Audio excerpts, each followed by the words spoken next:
Well, I think we'll get going, and thank you all for coming. Sorry about the time change, but I figure those who thought it was 6:30 got here in time, and those who thought it was 6 o'clock got to chat a bit. So anyway, welcome to Great Falls Rising's May Gathering. And I want to let you know what the mission statement is for Great Falls Rising, so you see where we are. It's a nonpartisan progressive movement that empowers individuals and connects communities while fostering equality, diversity, human rights, civil liberties, and a sustainable future through respectful dialogue, education, and advocacy. So that's where we are. Besides our speakers, I'd like to thank the Church of the Incarnation for their generous offering of the space.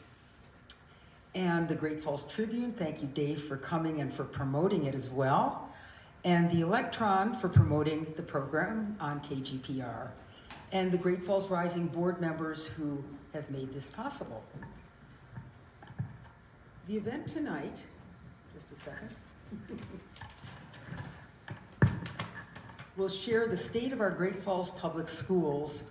As we all know, the pandemic interfered a lot with our children's education, as well as everything else that went on, and spread havoc with instruction, space, and finances.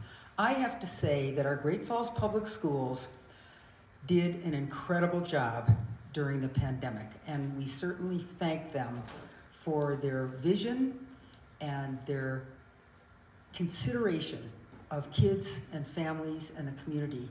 So it was a big job, but it was done, and we thank them. So yes. And I'm proud to introduce two of our leaders. Tom Moore, Superintendent of Great Falls Public Schools, and Jamie Marshall, Chair of KEY, Kids Education Yes. And Jamie wrote that, they will present data and trends related to the state of the district, as well as information on the financial landscape for the coming years. For those of you not familiar with KEY, okay, Pam. It is a group that began, I think, in the 90s, didn't it, Jamie? Made up of parents, grandparents, business, and community leaders who volunteer to support public education. And you keep hearing me say public education. And we came here 50 years ago with 4 young children.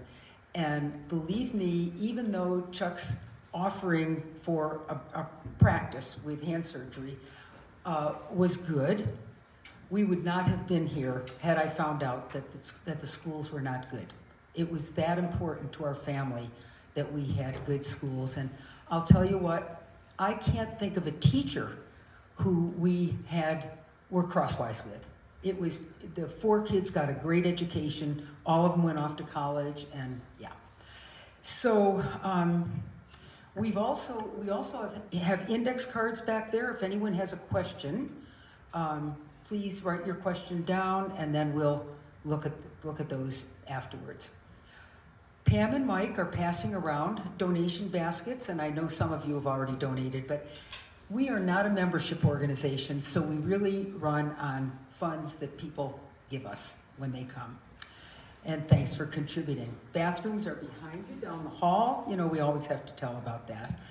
And so now, without further ado, Tom and Jamie. Welcome. Thank you, Jerry. I appreciate being here tonight. I've spoken to this group before in my tenure as superintendent, and I think even before that as assistant superintendent. So I appreciate the interest from this group and the questions that you all ask. So hopefully this will be interactive with Jamie and myself tonight. I also appreciate so much this woman sitting next to me up here. She is an incredible advocate for children in this community, for our public school system, for things that are right in the community and in the state of Montana. She heads up the No More Violence Week and her work with the Dandelion Foundation. She's a mom of several children in our school district, and her husband is a delightful man who is also very supportive of our public school system. So thank you, Jamie and Robert Marshall. In my 43 years in public education, I haven't worked with a better team at the district level and also in the community. This community is incredible in terms of its generosity. Sometimes it's tough and gritty, but that's what makes Montanans great, and that's what makes Great Falls great, are the people. So it's an honor to be here and to talk tonight. So I'm going to give you a brief overview and an update of the state of the school district. I'm going to give you some information, not a lot of data, but I'm going to give you some facts that help you understand the state of the district. We'll talk a little bit about the finance of the district through COVID and so forth. And I want to introduce my successor, Heather Hoyer. Mrs. Hoyer is sitting over here, and she is a great teammate.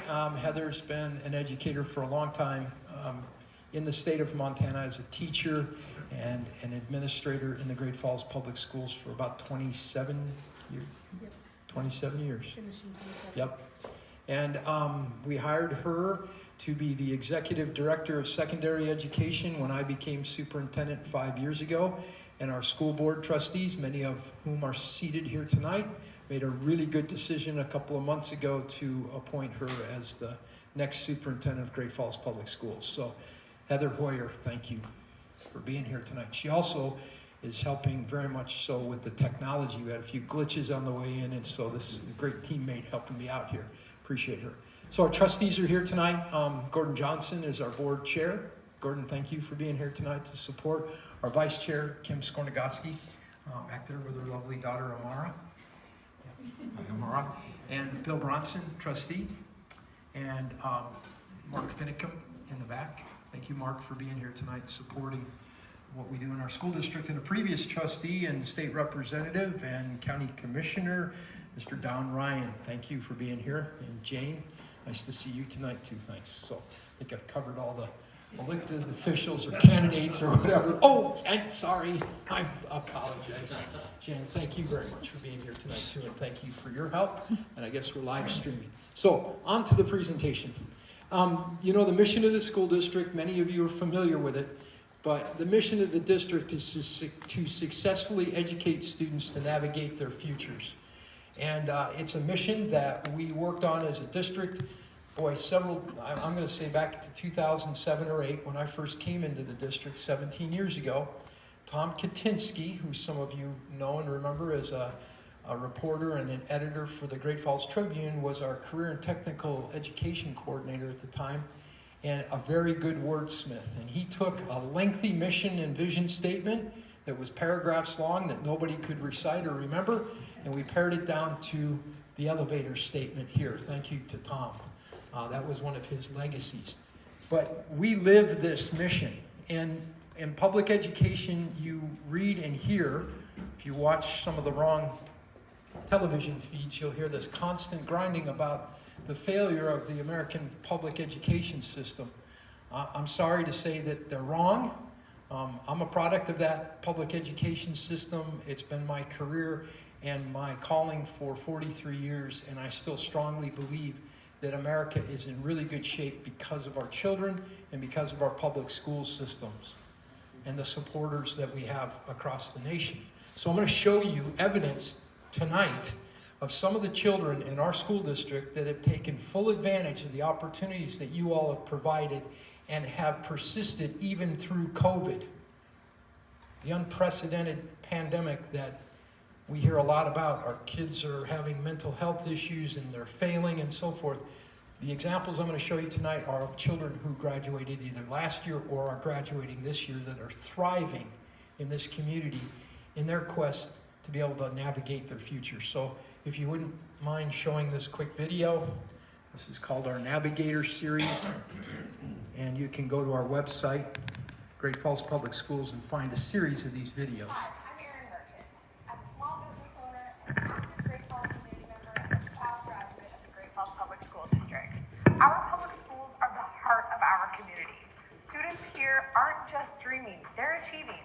They're being prepared to navigate their futures. Thanks to the opportunities provided by Great Falls Public Schools and our partnerships with local businesses, our graduates are making waves in the community and beyond. I was born and raised in Great Falls, Montana, and have been a part of Great Falls Public Schools throughout my entire K through 12 education. I remember in 3rd grade, I got my first doctor's kit, and for the next couple of years, I would do open heart surgery on my stuffed animals, and you could just see that's what I was going to do. So in 7th grade, I wanted to be a petroleum engineer. And I realized quickly that 2 things were going to happen. I'd have to go to school in Butte, and the other one was that I'd have to leave Montana. And I knew that I never wanted to leave Montana. From culinary arts to engineering, our diverse range of career and technical education programs, dual enrollment, advanced placement classes, and work-based learning opportunities prepare students for success in a rapidly evolving workforce. These hands-on experiences, coupled with classroom learning, give our students the skills and confidence they need to thrive in any career path they choose. Freshman year, didn't know what oil was, didn't know what antifreeze was, and I raced race cars, so I was like, I should probably take this class and know the difference. I had a few pickups I really wanted to get running. I didn't know anything about it. I graduated, and then 2 days after, I came to D.A. Davidson, and I started working here as an IT associate. I'm involved in this because it gets you life-ready skills. It's been a real fun experience. You get to start from the ground up, from the foundation up, to build a house. This last summer, I did an internship at the fire department, so I was the first one to do it in the state. I got to go on calls with them, and I got to see what they do every day, and it really helped me figure out what I wanted to do with my future. I decided that I'm going to go to Helena College and pursue a fire and science degree there. It wasn't until I attended college when I realized how many opportunities Great Falls Public Schools has given me throughout my years in Great Falls. I took 5 AP classes throughout high school. All those courses that I took throughout high school are part of my general education requirements. I'm already technically a junior in my requirements covered here. Great Falls Public Schools has seriously prepared me for my future. I don't think just our opportunities that we get and I got. So I've taken all the AP dual enrollment courses. I've been even slightly interested. I kind of took as many as I could, ranging from science, math, and then of course drafting. And it was actually a very good boost for me because when I went to college, I had my first year of college completed. Most of my generals were done with all the dual enrollment that I had.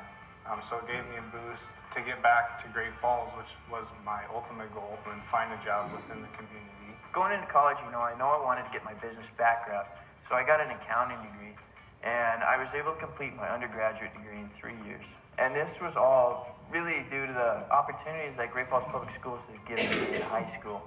The dual enrollment classes that Great Falls offers allowed me to go into my undergraduate degree at UM with 21 credits. I'm involved in the health science classes here at CMR, while also a CNA at the hospital. I'm also doing an internship through the health science classes, and I am a HOSA officer. I'm involved with all 3 of my auto classes. I've taken those all 4 years. I'm involved with my welding classes. I'm also the state president for Skills USA Montana. I work at City Motor Company, and I'm the prep deck tech. I took my auto shop class my sophomore year. I got in a year early, and then I also took it my junior year. This year, I'm in auto ASE, so by the end of the year I'll be able to take the ASE certification test and I can get certified as an ASE mechanic. So I'll graduate with 640 hours of apprenticeship hours, and I have 6 dual college credits already, so I'll be able to add that on my construction management degree, and then it'll help me out wherever I start at. It doesn't cost us anything, so it helps us throughout our life. It saves us some money, it saves us some time, helps us get above. I really think that if I didn't have these opportunities, I wouldn't have no clue what to do, and I would definitely not be prepared. They're not just students, they're future navigators. They're the thinkers, the creators, the leaders of tomorrow. Whether they are excelling in academics, athletics, or the arts, our students embody resilience, determination, and the spirit of exploration. When I'm done with my degree, I plan to return to Great Falls because that's where my family and friends are, and that's just where everything that I love is. The community there is so supporting, and they just want to work with everybody to build each other up and to be the best that they can be, and that's a community that I want to be a part of. Stuff I can do now, I'm able to put a motor in, I'm able to change a water pump, I'm able to change my tires, demount them and beat them all over again. Classes prepare kids for their future, being able to get their foot in the door like me. There's a lot of need for people in the trades industries in our country right now. There's a lot of money in it. I never really looked at college as being an option for me. I never considered it all that much, but a trade school would be perfect for me. I can go in, I can learn the things that I need to learn, and I can get out and get into the workforce and start making some money. I was recently accepted into the direct entry nursing program at Carroll. I'm going into college with a lot of college credit. It's important to have those dual enrollment credits and things of that sort because, one, college is very expensive, as everybody knows, and so trying to eliminate some of those classes that you don't have to pay for is helpful. That's the biggest thing with GFPS that I remember from my school experience. And getting prepared for college is like all these really amazing teachers and mentors that were clearly invested in the students. Like all the programs that I got to be a part of, like even if it was something not related to my major, if it was like music or language, you really felt that the teachers cared and they were all just there to mentor you. And so I'm also involved in student government, and I play softball, and I haven't missed a basketball game or football game this year, and so it's my senior year, like I want to enjoy all of it while preparing myself for my future. Just getting to meet with other businesses in town and connect is really good for high school students because if you want to go somewhere and do something in your life, it is so important to have job experience or just know something about the field. You know, I'm not on some crazy schedule and I'm still working, getting to see my family, school, all that stuff. So I really just love the opportunities the school systems gives with businesses in town. I think it's important to have community support to the school itself.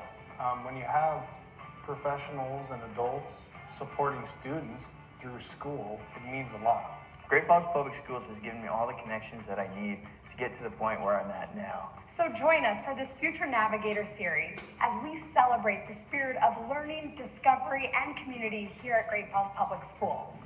Together, let's inspire, let's innovate, let's pave the way to a brighter future. Because here, students aren't just learners, they're future navigators, charting a course towards success.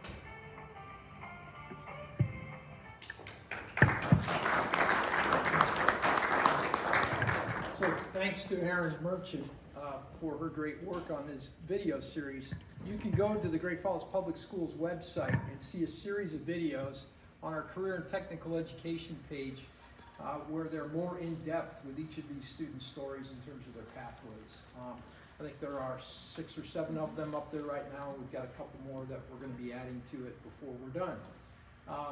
And hopefully those stories will be compelling in terms of showing these concrete examples of how these children are taking advantage of the opportunities and thriving despite the challenges. And so we're real proud of the work that our teachers do, that these kids do in terms of taking advantage of these opportunities, but we have a lot of challenges still. And I want to talk a little bit about those. So next slide, please. The state of the school district right now is, next slide, is that our current enrollment of 9,968 students back in October is on a declining trend, and it has been for a number of years. It's been flat or declining for actually the last 30 years. If you look at back into the 1990s, I've tracked our enrollment trends, and they have been stagnant or declining. We've had some fluctuation. If you go back to 2008, when I first arrived here, we were at about 10,410 students. In October of 2018, 10 years later, we were down to about 10,146, and 5 years later, this last fall, we were down to 9,968 students enrolled in our school district. People ask why and what's going on. There's a demographic projection that the district enlisted the help of a professional demographer from the University of Montana back 25 years ago, because we saw these trends beginning back then. And I don't know if it was Larry Williams or I think it was before Dr. Dunn, but one of the superintendents hired this demographic team to come over and do the analytics on what's going on in Great Falls. And every year, our data team plugs those variables in and projects 5 years down the road what our demographic trend is going to look like. So we monitor that, and those demographic projections are right on from where they said they would be. Now those are based on immigration, emigration, and the birth and death rates, right? So it's pure demographics. That doesn't take into account some of the economic trends and some of the trends that we saw with the pandemic and so forth. Hopefully, we were hoping that with the exodus from some of the large cities and coming to Montana and Great Falls in particular, we'd see more children in our schools. Not the case.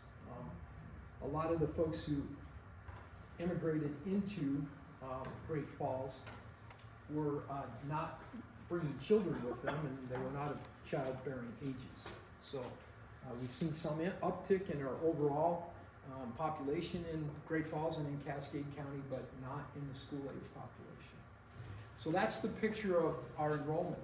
Our staffing, and many of you have been around long enough to know that we've had to make some cuts and reductions over time, but back in 2008, we had about 778 teachers on staff. Total employees in the district, total full-time equivalent employees was 1,356. And today we have 720 teachers employed in the district. This was as of October of this year. And about 1,314 full-time equivalents, support staff, etc.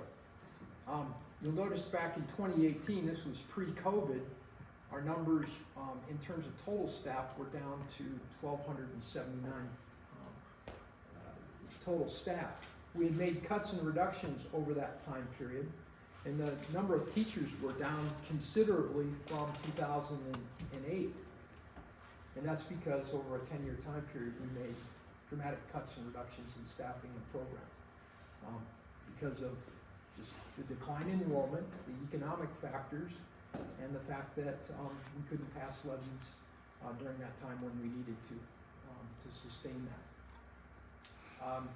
And then in 2020, COVID hit, the pandemic arrived, and we attempted to hire more teachers to combat the adverse effects of COVID with some of the federal money we got, but we've been unable to hire the number of staff, and so that's had the number of staff that we needed to support our students. So that's been a bit of a challenge, and it's part of the story that we're here to tell a little bit about tonight. Because the federal money that came into the school district during the pandemic has had a beginning and a middle and an end. And the end is coming to play this year. And I'll talk a little bit about that, so with Jamie here in a few minutes. But that's the demographics and the current enrollment and staffing situation. I want to be clear about the numbers here because that got a little controversial just recently in terms of numbers that people could pull out of our budget book or were aware of.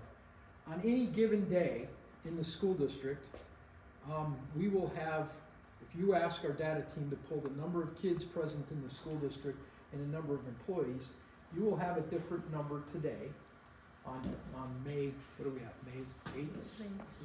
9th, whatever. As you, compared to, we'll have a different number today than we did back in October. And in June, when school lets out, we'll have a different number because our numbers in enrollment and staffing fluctuate day to day. So depending upon when you pull those numbers. So our data team has gotten clear that when we report data, it has to be on the same day every year so that we're comparing apples to apples. So that was a new learning for us this year through some adversity. Next slide. This is the demographics of our school district in terms of ethnicity. You'll notice up at the top, 52% of our students qualify for free and reduced lunch. When I arrived here, we were in the high 30s, about 37%. And we've seen a dramatic increase over the years in the need for students to have financial assistance in their families. The special education percentage has increased. We were at about 10 or 11% back in 2008. We're up to 14%.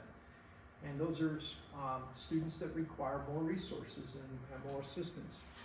And it's very hard these days to find teachers who are willing to teach in some of those difficult classrooms and settings and keep them. There are not a lot of young people coming out of college that get those degrees and want to teach in those special education classrooms. So some challenges there, but we do still have some incredible educators in this school district that work with some of our highest needs students, and we appreciate them tremendously. Our military profile, because of the Air Force Base in Mang, About 12% of our students are military associated. And that's a factor in the operation of our schools, because these children, many of them are transient, so they're here for a few years and then they move on. And we have a huge challenge and an opportunity to educate them well and help them transition in and then begin to transition out to their next duty station with their parents. I see it as an honor and an opportunity to serve the families here that are in military situations and to take care of their children well while their parents are serving our country. And so it's a patriotic duty that we have, and we take it very seriously in our school district. And we have, I think, extremely good relationships with our base command and our contacts at both Mang and at Malmstrom. The ethnicity of our school district, the greatest ethnic diversity that we have, of course, is our Native American population, which is fluctuating as well. We represent every tribe there is in Montana, and then a whole bunch from across the country. I can't remember right this minute how many tribes it is, but it's in the 20s, I believe. Different tribes that are represented here in our Native American component. Pacific Islander, African American, Asian, white, and Hispanic. The Hispanic profile has changed some, and we're seeing more Hispanic families in the school district, which is common across the country, and in the state of Montana, seeing some uptake there. But that's our economic and our academic and ethnic diversity in the school district. Again, I mentioned the military families. It's a point of pride, but it's also challenging to make sure that those children get exactly what they need while they're here, and their families are well served too. Next. Our strategic focal areas are pretty simple and straightforward when we talk about them in this way, but they're extremely complex in terms of operationalizing the strategic work of the district. The first one, and probably the most prominent in the last few years, is to ensure that we have healthy, safe, and secure schools for our children and our staff to work in and to attend every day.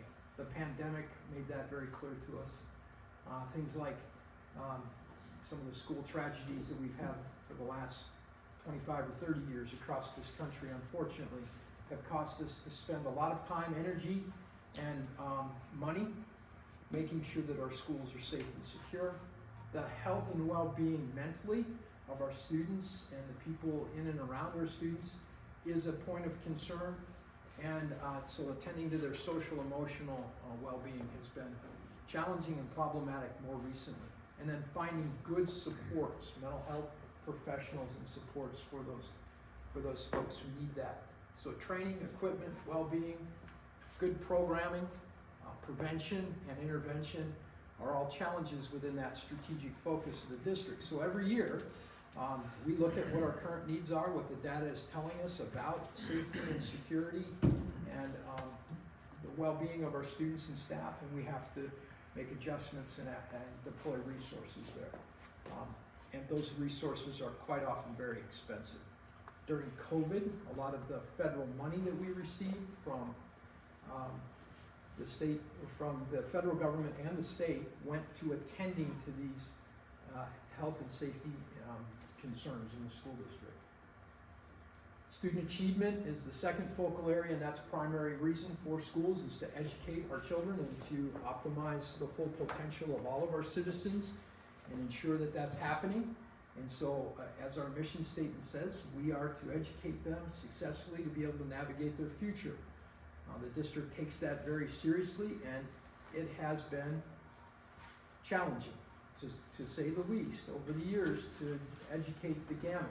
Thankfully, there are advocates, like all of you, who understand the continuum of students and clientele that we have, from the kids who need support services to the middle of the road kid who just shows up every day and does what they're supposed to do, to the high achieving kid who needs challenge and opportunity to go on to medical school or law school or to whatever it is they choose. So I'm thankful that this community gets that continuum and is willing to allocate resources to meet that broad continuum.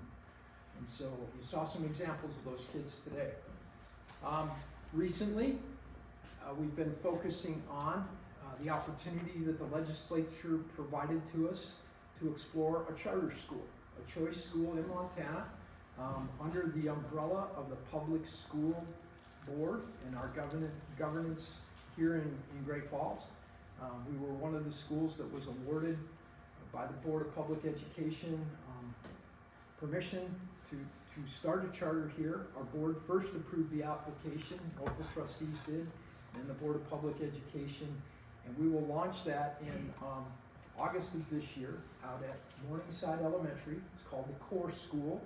It's a concept school where we will be bringing in master teachers in all grade levels who have master's degrees in education and are mentor teachers. And they are being trained now and this summer to work with a cadre or a cohort of pre-service teachers and paraprofessionals who will be coming in from colleges and universities to be mentored during, some of them for 4 years in that school setting.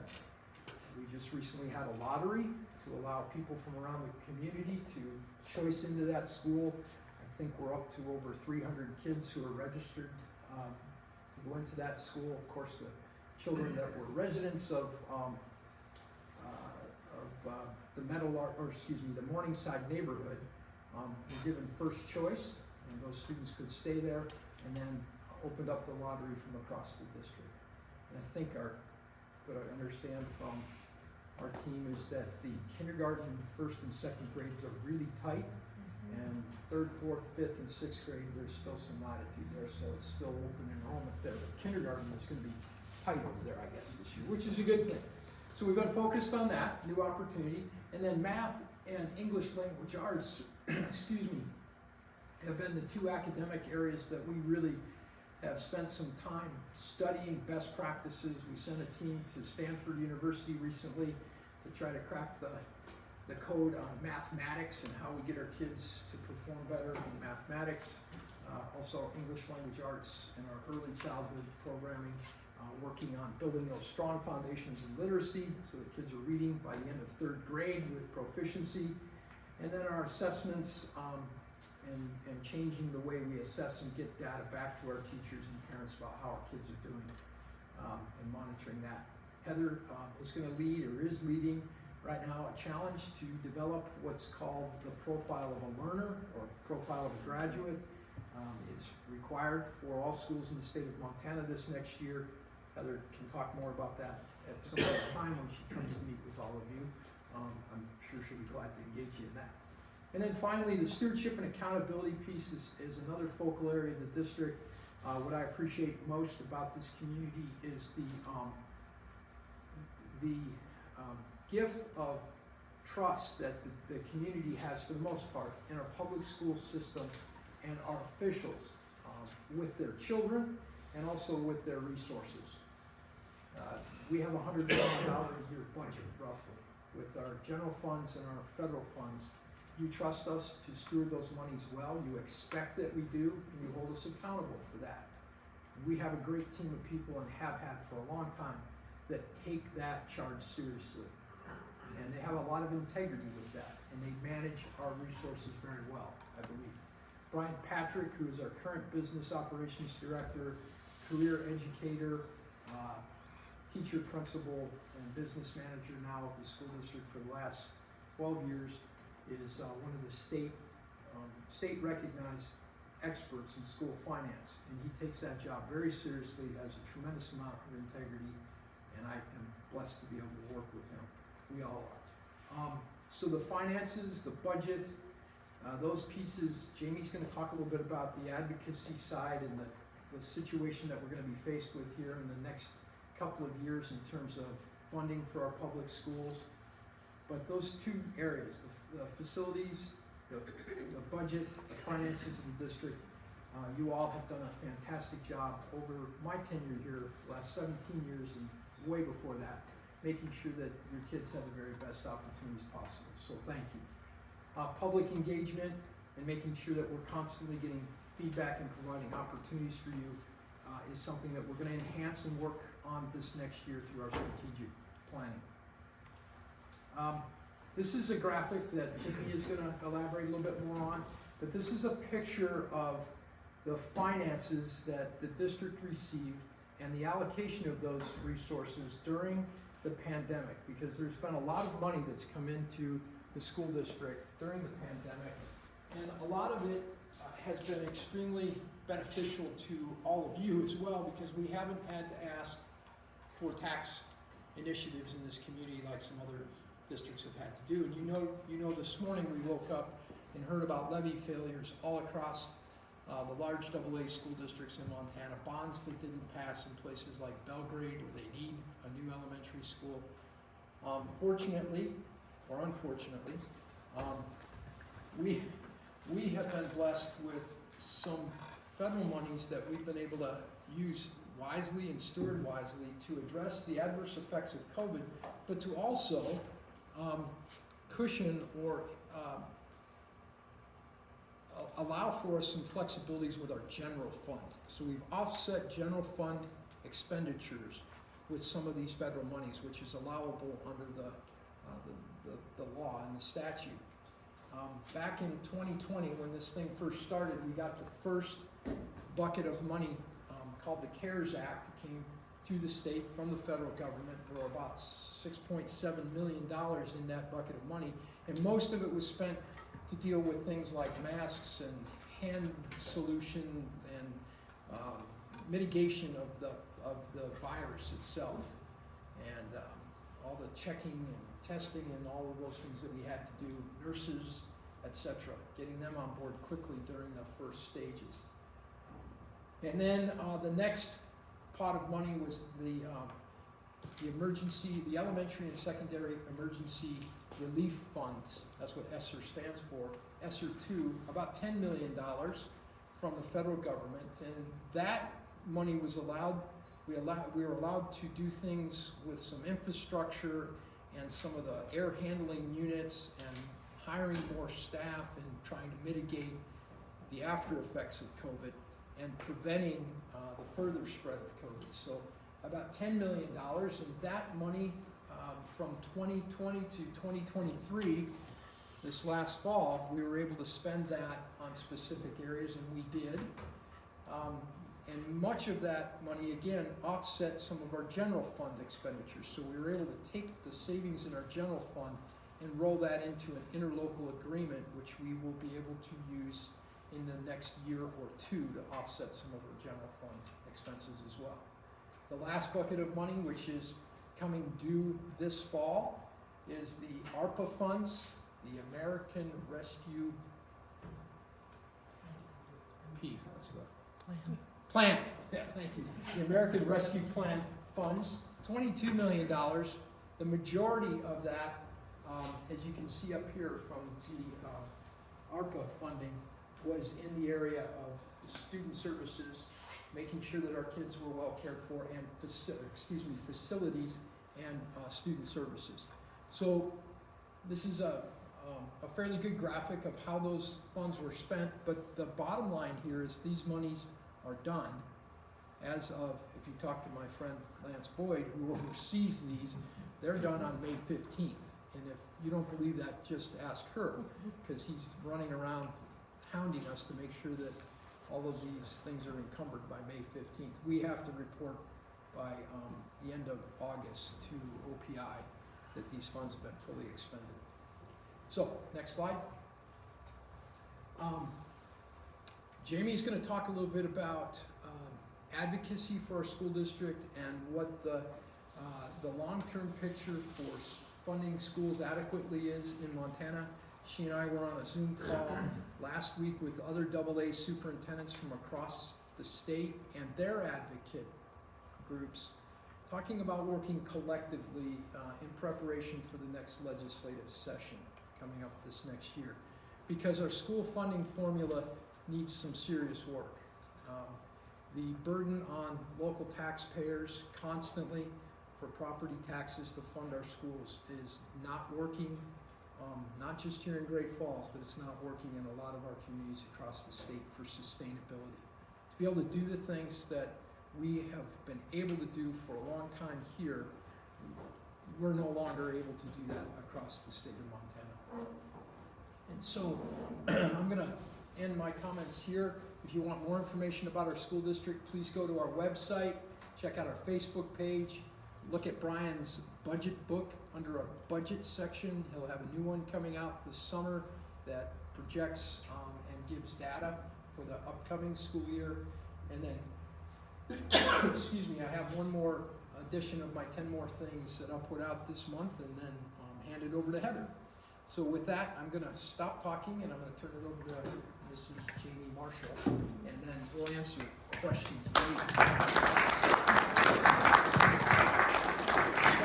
Thank you, Tom. I'm going to use the mic because people usually say they can't hear me because I talk too quietly. I'm going to see if we can pull my slides up. Is that okay? Feel free to stand up and stretch if you want to. That won't hurt my feelings. I have kids at home. We're very kinesthetic learners. I'm all about movement.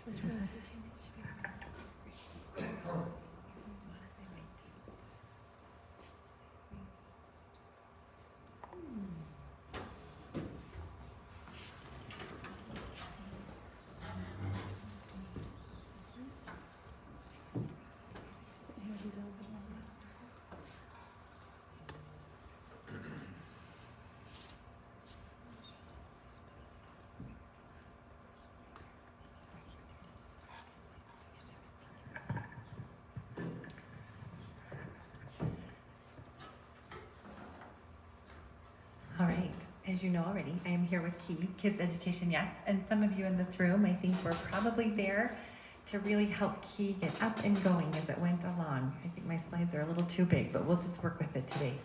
We'll go ahead and jump to the next one. A reminder of the mission statement of Key. Thank you for having me here tonight. I have presented over the years a few times, but I think it's always good to remind us what Kids Education Yes stands for. And we are the advocates. We are the folks in the community who do advocate for a strong public school system. That's good. Yeah, thank you. We seek to educate voters on school funding issues, and we do strive to mobilize community resources to ensure adequate funding for Great Falls Public Schools. Tom has already really well articulated that funding for schools is becoming an ever-increasing mountain, which as we head to the next slide, you'll see it's one of my favorites. I am not a Montana native, but I married a Montana native, so we ended up in Montana. And I have grown to love it. One of our favorite family things to do is to hike mountains.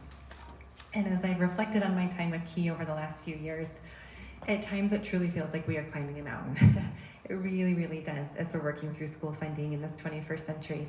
But I really love taking the time to pause and reflect on those. Key did start in the 1990s. And we really do stand on the shoulders of many who for decades have made Great Falls the incredible community it is when it comes to education. But moving forward, this mountain, I want to talk about a little bit more tonight. Thank you. It's no longer are we able to just show up on voters' doors 6 weeks before an election when the ballots hit and say, hey, will you just choose yes for schools? Those days are pretty well long gone. And they're especially long gone here in Great Falls. Through Key, we've been able to do some data work over the last number of years and get to know more about the data and the understanding of the demographics of our community, which are ever changing. We're well aware of that. We're getting set to do some more data here in the next 6 to 8 months, gathering and better understand. Can we go to the next slide? But it's important for us to know who lives here and what they really want out of their schools. Tom mentioned this already. Part of why we're doing what we're doing right now, coming to talk to our community, starting to look more at the data, is for the very fancy slide that Tom showed you earlier that gave you a breakdown on all the funding. This is my very simplistic slide. The end is near, and here's the end, in case you can't see that. The end of the one-time only COVID relief dollars is really, truly coming to an end. Lance is running around May 15th. We as a community, though, I'm not quite sure, fully understand the magnitude of when that sidewalk ends, what's going to happen. I don't think we actually fully know because we don't know. We haven't lived it yet. But preparing ourselves for that and being better educated as a community for what that might mean is what Key is really seeking to do. And part of the way we're doing that is by watching what's going on around the state. If you have your phones with you and you want to take a QR code, if you leave with nothing tonight, leave with this article. It's an article the Montana Free Press recently did and includes some interviews from Brian Patrick, the operations manager here in our district. And it covers quite a bit of our state and looking at what that funding formula that Tom mentioned is doing right now, how it's working, how it's not working, and how that's really impacting students and teachers. I know for me personally, and I know for a lot of you in this room, that's what really drives what I do. I'm most concerned about our students and those folks that teach them day in and day out, and how funding what we know they need really matters, and what we need to do in Montana to make it work. So what are we going to do about it? What are we really working on? What we started with was last fall, we partnered with the school district. We can go to the next one, thank you. And we put out a community survey. I think many of you helped participate in it. Thank you for that. More than 1,500 people in our community did respond, which was a huge response rate. We were very grateful for that. And we've been able to do quite a bit of work with the district. I know they've taken that data and are really using it in their strategic planning process. For Key, we also did a secondary qualitative analysis, and we went through all the comments that we received, which was a pretty extensive amount of commentary, and looked for themes. And these are the three that really rose to the top. Connections and relationships. People are incredibly grateful for the connections and relationships that their children and their families have through Great Falls Public School. That resonated loud and clear, especially with their teachers. They're so grateful for that. They really appreciate the quality education. Overall, we are a community that values and appreciates the quality education we do have here. Folks are very much also grateful and appreciative of that student-centered learning. And it goes back to the Future Navigator series that Tom shared, whether it's the student that wants to head to an Ivy League, or the student that's headed for the CTE, or the student who says, I'm not even sure what I want to do yet, but can you help me figure it out? Having that student-centered learning approach resonated really clearly. This, to me, is where we are going to run into some struggles, and we're really trying to share with our community now. This takes funding. Being able to give every individual what they individually need takes dollars. And when one time only, when that sidewalk runs out, the surplus, if they were not really surplus, but the dollars we've been able to use to help do that are going to become tighter. And this is where we start to have the struggles of, hey, my kid needs this and my kid needs that. Becomes more of a tougher conversation. So I started with a mountain. I love mountains. We're standing on a cliff. We truly, truly are. It's a funding cliff. That's what you'll hear it talked about around the state. The money is running out, and instead of having this gradual decline down, it's just going to be gone. And then we're on the precipice of what do we do about it? So here's three things, and I'm quite aware I'm talking to the choir when I'm talking to this group in particular, but here's three ways that we as Key are really trying to connect our community to better understand what can we do about this funding cliff that's coming. One is to learn. Thank you for being here tonight and learning a little bit more. You can visit our website. I'll have the site up here in a few minutes where you can go to it. I have some handouts tonight I'll leave on the back table. We're really trying to get out there and start educating folks ever more on the benefits of what we have had because of COVID and some of the struggles that may be coming. Choosing to get involved. Again, I know I'm talking to the choir when I'm in here in this room with all of you. And then be a champion. Be in your local schools. Connect with that neighbor. Connect with your kid's teacher. Find that champion in your own little circle of influence that can really be that powerhouse and say, hey, I know enough to know I gotta do something when it comes to keeping things going. Another thing you can do, and if you've got your phones, you can take a picture of this QR code. As Tom alluded to, we have started partnering across the state, particularly with our AA communities for the moment, because we're similar in our makeup and what our student needs are. And there is a statewide education communication survey. There's a gentleman out of Bozeman that started this conversation. He called Tom at the beginning of the year. He and I connected in January. I did not end up helping a lot on this survey, but we told him we'd sure help push it out. And he is really seeking to garner voices from folks across the state, not just AA. They've sent it to B, C, A schools as well. It's a very short survey. If you have a minute tonight to just take it, we'd really like to be able to gather information on how folks want to be communicating with their state leaders and their state leadership as it relates to education. And the goal is to take this feedback and go and have some sit-down conversations that will hopefully move into some consensus-driven protocols and processes on priorities for our kids. So here's another thing you can do.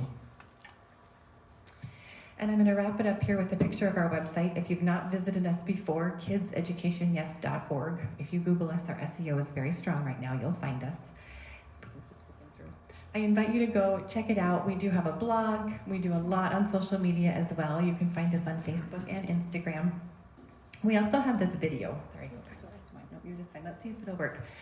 This video right here, if it'll work, I do want to share it for just a minute. I know some of you in this room, this one over here, yeah, are familiar with the school funding formula. We've alluded to it a lot. It's not as easy as one might think. I'm looking at Dawn because if you've tried to understand it from a legislative standpoint, it's a little tricky. So one of the things we've done as Key is we've started creating more videos, which like Tom said, the district has as well. I'm gonna see if we can share this one tonight just to leave you with a little flavor of what we're up against. And I'm going to tell you about how schools get money. Back in the late 1980s, Montana lawmakers made big changes to how we fund our public schools. You see, Montana is a big state with schools of all sizes. Some schools had plenty of money, while others were really suffering because they were underfunded. Great Falls is one of the largest school districts in Montana. So, the big question was, how do we make Montana's school funding fair for all communities, regardless of how big or small they are? Figuring out how to make a fair system is complicated. First off, to get all schools to spend the same amount of money for every student, lawmakers agreed to use the average cost per student. The cost is different for elementary and high school. High school's more expensive per student, dude.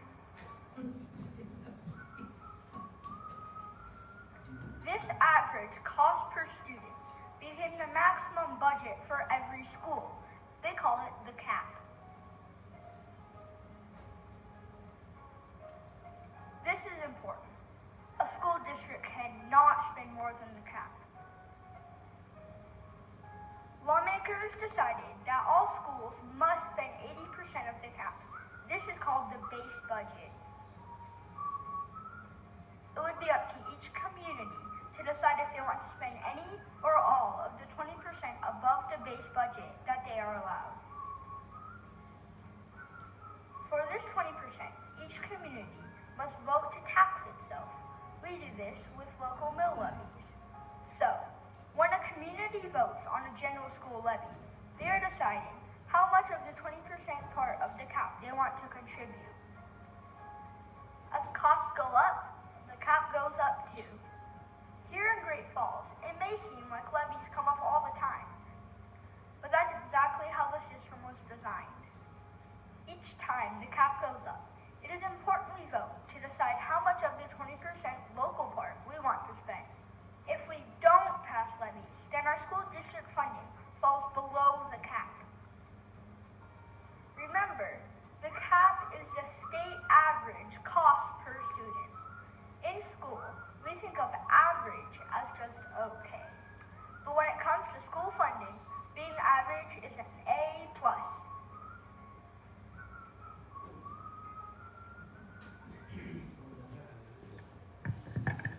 So that feels simplistic, but this is really what we're trying to do, is find a way we can communicate with our community as to why levies are important, why funding our schools is important, taking a very complicated formula and trying to make it malleable. And that's one of the things that through Key and as these advocates we're trying to do.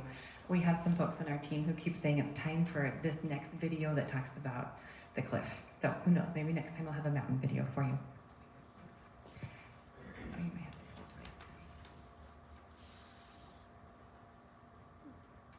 I will end with just 2 slides, this one and then our next one. These are some of my favorites to end on. The reason we do everything we do, as I said at the beginning, is because of our students and our teachers. I am grateful to live in this community where we do have a commitment to education in ways that are some ways unprecedented.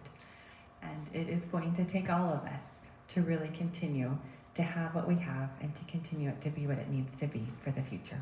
So thank you for your time this evening.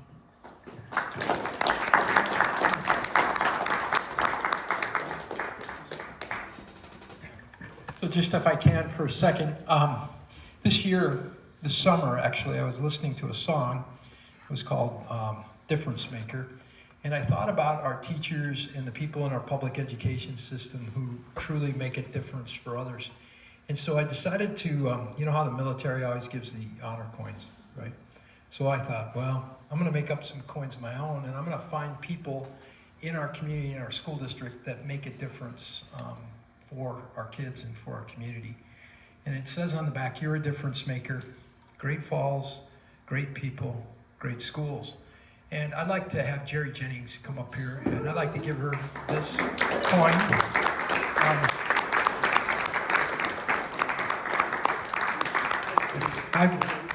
I've known Jerry Jennings and Chuck for 30 years.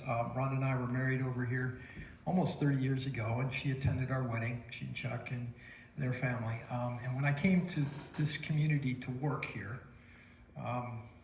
she was one of the first people that came in, closed the door, and pulled up a seat in my office and kind of told me how things work in the school district. And Jerry and I have carved out a very good working relationship, I think, over the years.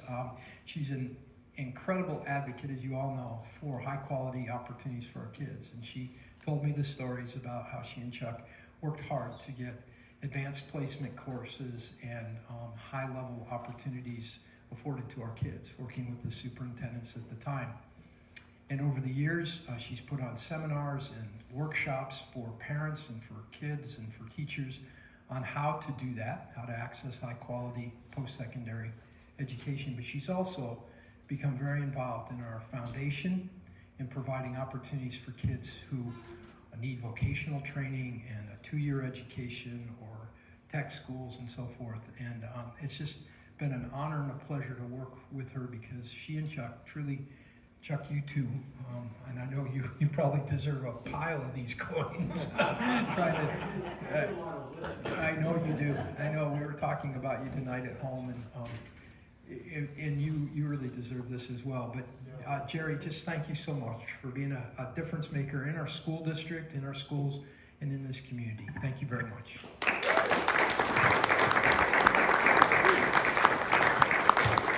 Well, you can tell that I did a lot of investigating before we came here to see whether this school system was going to live up to my children and to us. And it has in all ways. And, you know, I've loved working with Tom and with Heather, Jamie. You know, we've worked on Key together. And the school board, it has been a wonderful experience to be in this community. So I know that I have pushed and pulled and everything else, but you know, it's a school district that is willing to listen, willing to work with the community, to support the community, and I don't know how much more I could have asked for.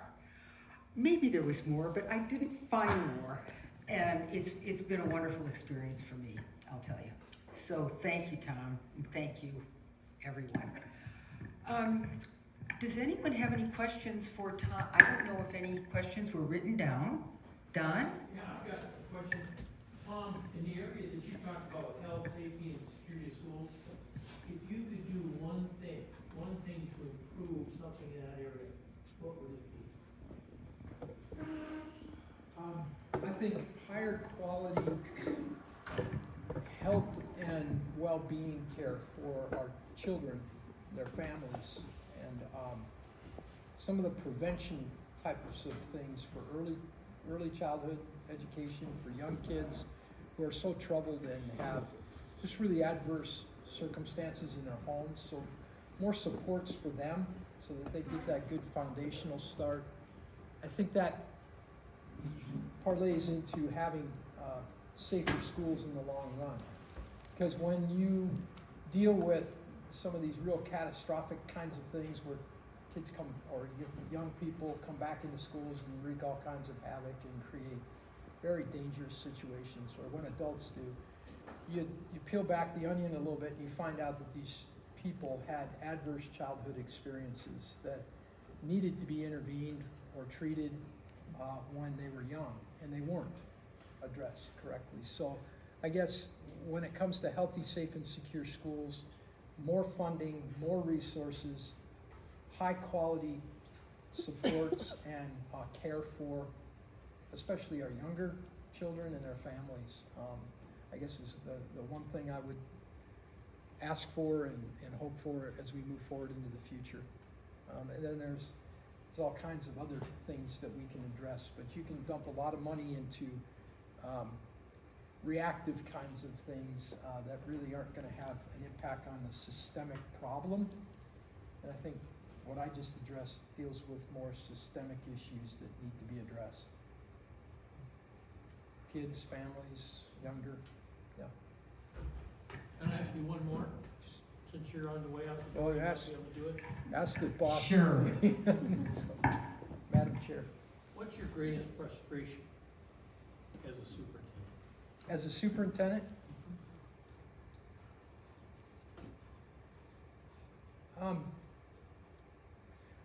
one of the greatest frustrations that I've experienced in the last 5 or 6 years is the erosion of trust in our public officials, the lack of decorum and civility in the public sector to talk about these things that are important, the polarization that's going on right now. We just saw it with our last trustee election here, just these last couple of weeks. You can't go into a conversation about the governance of any of our institutions without attacking people's character or going after their integrity and those kinds of things. I'm really frustrated with what's going on in that regard right now in our country, and it's even happening in our community. And I'm also real frustrated with the mindset that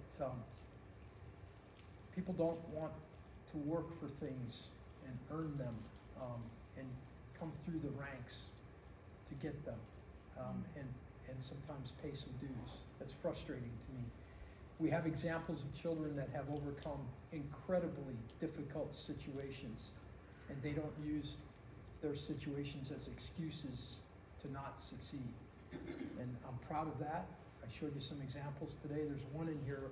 If you go on our website, there's a story of a kid who's working up at ADF right now as a welder, and he tells a compelling story about overcoming tremendous adversity, but because of the opportunities been presented, he's overcome those, and he is doing well. Not necessarily thriving, but he is doing well despite his circumstances. But I'm frustrated with some of those things, Don. And I'm hopeful that this next generation of leadership and our community will address those things as we're moving forward. Yeah. So I just want to ask about the core school at the Morningside. Sure. Because I know there was discussion a bit about how the core school will also help retain excellence in our teaching Sure. body, the staffing, and you didn't get into that. So No. could you just kind of express a little bit about how that's going to help Yeah. seasoned teachers as well as upcoming teachers? That's a great question, Jane. And a lot of charter schools are theme-based, and they bring in a glitzy new idea or some different approach to innovation in climate or environment or exposure for kids. Theme-based schools like an engineering school, an arts school, or science school. This was grassroots from our instructional coaches who were adjunct professors for MSU Northern.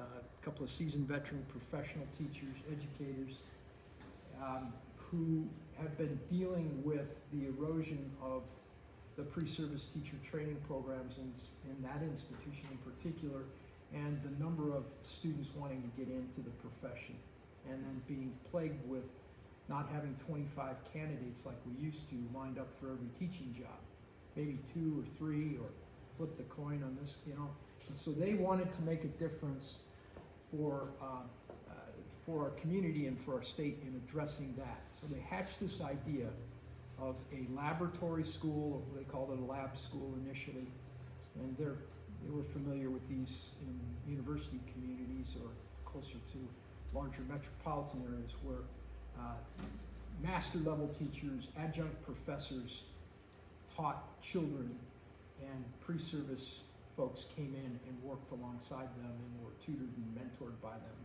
in a lab school situation. So they took that concept and they developed it with the help of our leadership and our team into the concept that's called the core school, what does CORE stand for? Do you remember? Yeah, I'm putting you on the spot. Put me on the spot. The central focus is what Helen. It has to do with, yeah, with CORE, the central focus, and that's our children, but that's providing an incubator where pre-service teachers can get the very best opportunity to hone this craft and build capacity, and then attract them here to Great Falls to do that work, and hopefully, if they're here for 2 or 3 or 4 years or even a year, and they see the opportunities here and the culture and climate of Great Falls, they'll want to stick around and teach for us. And so it's somewhat self-serving in that regard, but that's the theme of the school. Yeah. Mark's telling me to talk. He might regret that one day. Yeah. I'm just gonna say.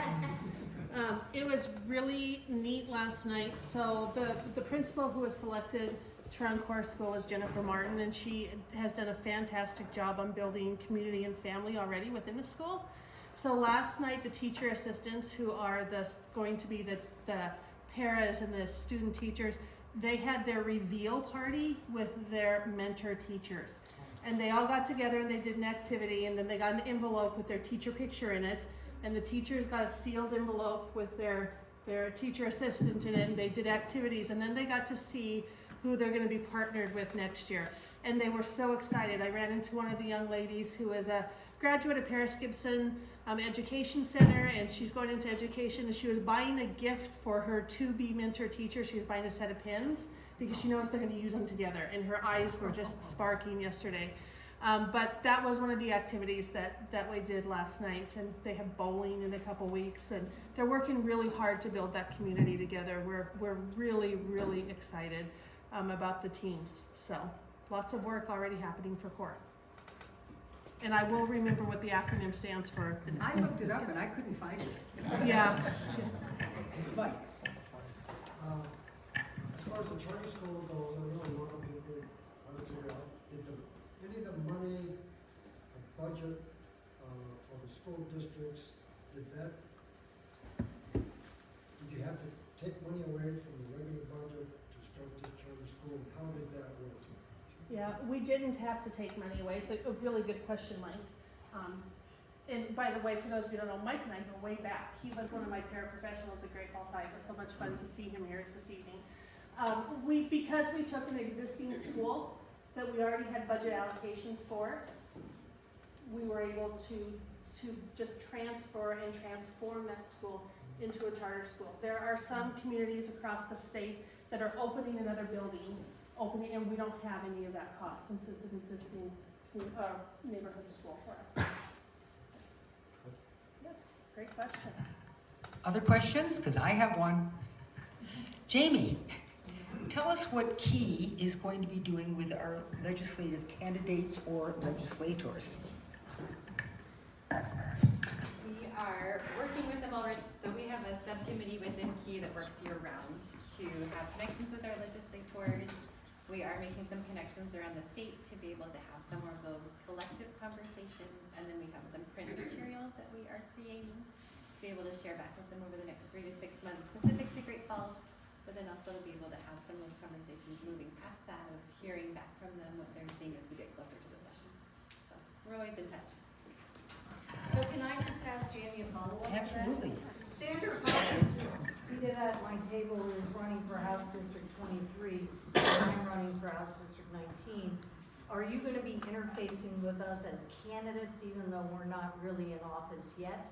Yes, we were waiting until after the June elections, but we've Great. already met and we have a spreadsheet and both of your names are on it. Great. And we have key people assigned to reach out to. So yes, we do. Perfect. Yeah, it'll be great. We're excited to be able to do that. Because just for the record, I think that Sandra and I both really support public education. So Yes, and I think Sandra's also a product of the public schools here, so. I spoke to my phone. Yes. So that My wife was a teacher at Lewis and Clark for 7 years. Thank you.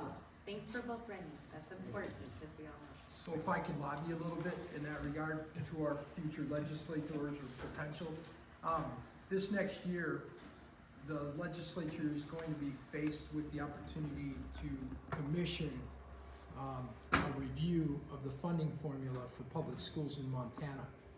And the request that we're going to collectively approach you with from across the AA is to fully fund that interim committee to do a really deep dive on the funding of public schools in Montana, because this particular formula, tweaking it, messing with it, isn't gonna solve the problem from our perspective. And there are gonna be pressures from some of the more innovative, long-standing legislators to tweak it so that you can just get it done. And from our position, mine and the other AA superintendents involved, and I think our advocacy groups, is we want a deep dive on that. We want serious people with the resources allocated for them to do that deep work, and then come back into the 27 legislature and implement the recommendations of that interim committee. Does that make sense? Yes, it does. Thank you Okay. for, You bet. those are the kinds of things that You- candidates we need to know. You may hear me in my retirement at the podium in the 25 legislature restating that more eloquently. Pam? No, you're fine. Just one more thing, and Tom's alluded to it as well, but from a parent lens, I have struggled to move, again, I didn't grow up in Montana, I'm not a Montanan, but I own it now and my kids are all Montanans. This formula is based on growth, and the vast majority of Montana cities, I can fairly say, are not growing in the way that dictates how this formula works any longer. So just from a very parent-based lens, it's difficult to feel like my children, because they live in Great Falls, which I think is a great community, perhaps is not growing as fast, are not essentially having that same equitable access to what could potentially be their growth when it comes to the funding program. So that's another piece of it I think we have to really reevaluate, is basing it on growth of the community. Pam? Thanks, Julie. I actually don't have a question, I just wanted to say this. I want to thank Great Falls Public Schools on their motion. I'm a product of Great Falls Public Schools. Our daughters are, our granddaughters are, and soon to be great-granddaughter will go to school here.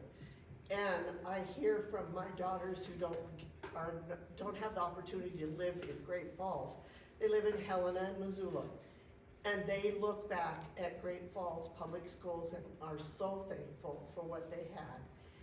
And they also look at what Great Falls Public Schools has done through Key, and tell their schools and their boards and their foundations, and they are saying their communities need to do what we've done. And that makes me really proud of this community. My daughter in Helena is just really struggling because they are in such a deficit there. And she said they won't make the hard decisions to close schools, move boundaries. And many of us have went through that. I mean, I went through shifting at junior high, going to school at 6 in the morning till noon. And that was tough, you know. I've been here when we've closed elementary schools, when we've closed middle schools. And our community struggled with that. And there were a lot of fights going on and stuff, but we survived and we're thriving. And I just think, I want to say thank you to the current board, our past boards, our superintendents in the past, our teachers and principals. I think we've done a really good job, and I'm just really proud to survive a lot through here and to still be here. And I just think it's so important that we keep doing what we're doing, because we've got kids coming up. And I thank you again.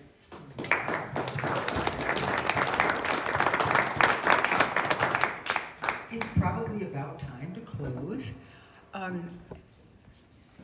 One thing about the Great Falls Public Schools, you know, we hear a lot around the country about parents controlling the curriculum and parents wanting to do this and parents, and you know, that isn't the way the public schools here have worked. They've always listened to the parents. The parents have been involved, but the parents are not the ones making the curriculum, teaching the students. They want to do that, they can do it at home, etc. But when Tom was talking about the ACE situation with children and the problems that they have at home, when our kids would come home and say, "Mom, yeah, the teacher did such and such. I said, you know, kids, the teacher is not at fault until proven to be at fault. I don't think in the how many years that we had kids in the Great Falls Public Schools that a teacher was really ever at fault. So I just think that this school district has done a fantastic job. I want to thank Tom for all the years that he spent as superintendent. We're going to miss you. No two ways about it. Heather, we welcome you, and we're happy that you were chosen to be Tom's successor. Jamie, what Jamie does with Key is unbelievable. Absolutely unbelievable. If you've ever been told that your meeting starts at noon and it ends at 1, you know that with Jamie as the leader, you're going to get an hour's worth of work done in an hour. So Jamie, I thank you for what you've done with Key. Shannon, thanks for being our recorder tonight. Dave, thank you for coming from the Tribune. And all the board members and community members here, thank you. This has been a terrific bit. I got what for means. Actually, Mr. Moore has got what for means. Okay. Ready for this? What This is it? a mouthful. Okay.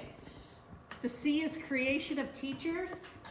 The O is opportunities for students. The R is respect for the uniqueness of our community. And the E is excellence in education. Very good. Okay, we like that. Great Falls Rising won't end tonight, so I will tell you that we are working right now. In January, we did a gathering on hate and extremism in Great Falls and Montana. And if you don't think it's here, open your eyes a little bit, because we're working on that. We had a gathering here with 3 experts in that field, Human Rights Network, ACLU, and Southern Poverty Law Center. And the people at the end asked for more. In other words, what are we going to do? Are we just going to have a one-off and then everybody goes home and says, we wonder what's going to happen? And we promised the group that we would continue with this with their help. So we have a group working, it's Great Falls Rising, the United Way, and the YWCA. We're working together on getting more workshops going, which we hope will end with a community gathering and setting goals and objectives, deciding on what people want to do, whatever. But we have not forgotten that we did say that we would pursue this. So just keep it won't happen tomorrow, but keep your ears and eyes open, and I promise you I will get you the right time that it will start. And anyway, thank you all very much for being with us tonight.